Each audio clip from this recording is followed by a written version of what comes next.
Well, when I first leased this facility for the company, I walked into this kitchen and thought, wow, imagine that in the future.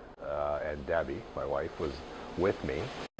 And her thought at that time was, hey, maybe community living could run this kitchen for you guys.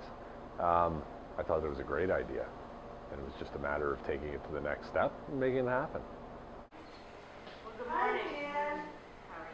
Let's face it, lots of times people with disabilities work for way less than minimum wage, token wages or volunteer positions or gift cards or whatever. This is not the case here, and that means something. We have most of our recipes converted into pictures and words, so they sort of suit everybody. Our equipment, as much as possible, is individualized in that it's color coded. So 1 cup is blue, a 1 cup measure is blue, a half cup measure is orange. So the recipes, the picture recipes reflect that. Well, the benefits are huge to have an on-site facility. As far as community living being the group running it, when you go to town, you get a transactional lunch, where when you stay here, you get an interactional lunch. It's a much different experience. The people who work at Arriva, some of them, and Larry's one of them, he'll bring his dishes right into the kitchen and put them in the sink. And I think for him, it's just another opportunity to stop and chat. Did he propose? No, it's only a promise ring. Okay. Only a promise. So he made a promise then? Made a promise. Often I think we're getting buy-in more from the Arriva end of it, because they're looking at it as a business model where traditionally I think a partnership like this would have been looked at as a program. This is not a program. We're running it as a business. The people who are involved would not say they get up in the morning and come to a program. They're coming to work. The people working in the kitchen here are Arriva staff as much as Arriva staff. They are Arriva staff in our minds and in their co-workers' minds. I wanted people who worked in the kitchen to be invested in their jobs, because we all know, you and I are the same, that when we have when we're invested in the work that we do, we often do it better and with more passion. Tomorrow, we're doing tomato soup and grilled cheese, right? We discuss menu options, we discuss groceries, we talk about everything, and it's a collaborative decision. And I have seen people take real ownership over the aspects of the work that they do. Here's the sandwiches of today, the shepherd's pie. Well, the quality of food is outstanding. It's fresh, it's always fresh. It's not your frozen, off-the-shelf type fare that you will get in many locations. There's fine restaurants in town, but none of them compare to the quality of food you get here. The food that comes out of the kitchen is a direct reflection on the people we support, the people that are working in the kitchen. So substandard food comes out, and it's a reflection on them, and it can't be. The employees are always looking forward to what's on the menu, and when I'm in my office building across the way there, every morning you'll hear comments about, oh yay, today's taco salad, or when is she doing chicken wings again, or whatever. So yeah, there's a lot of people look forward to that, and they see the menu the day before and they know, well, I'm not going to bring a lunch tomorrow. We serve soup, sandwich, muffins, cookies, drinks, yummy food, all homemade.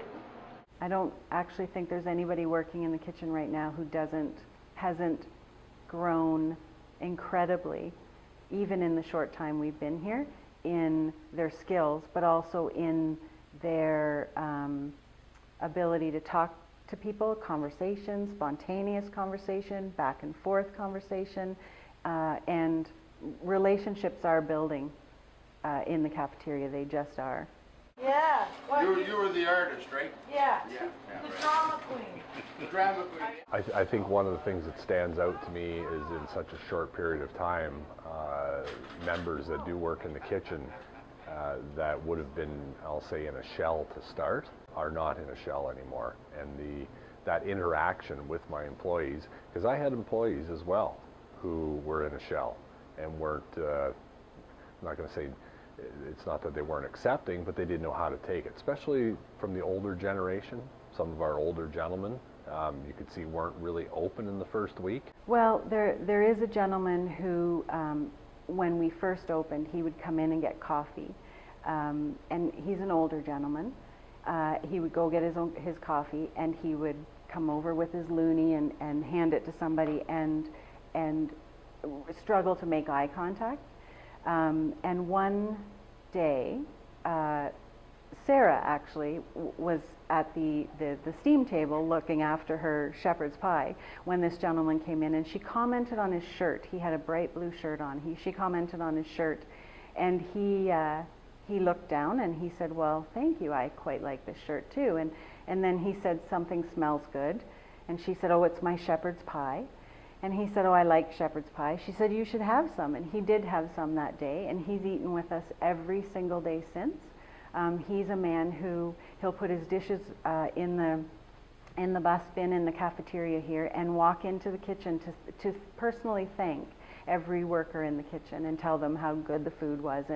And usually he'll say what he enjoyed about it. The chili was spiced just right, or I really like the creaminess of the soup, or something. He'll often ask who made it, and then speak to that person, give them a little extra something. And now it's high fives and thank yous at the end of every day. That cherry one looks some. I think we better go cherry. Okay. The greatest value, I believe, what I'm seeing is the self-esteem that people have in the kitchen. That they know they're providing a valuable service. They're told they're providing a valuable service by someone other than me. Every day, every interaction, they're being reinforced. And it truly is a back and forth thing, which, again, I think people with disabilities often don't experience. Okay, thanks. You're welcome, honey. Enjoy. Yeah. Thank you, fine sir. What a gentleman. To have this work available for people who want to do this work has really given, I'm thinking of one family in particular, she has remarked hope is an amazing thing, that she has hope now that her girls can work either here or take these skills somewhere else and possibly move out on their own someday. And that was something I think had not been within her realm of possibility before. We want to sound like, well, this is just how it is. That, of course people have these opportunities, and it's really not how it is. That's right. Which is what makes this so incredible. Because people with disabilities, even though we want to say they have the same opportunities as everybody else because they should have the same opportunities, it's not historically, I believe, how it's happened. So this is amazing. This has been amazing for the people who work here.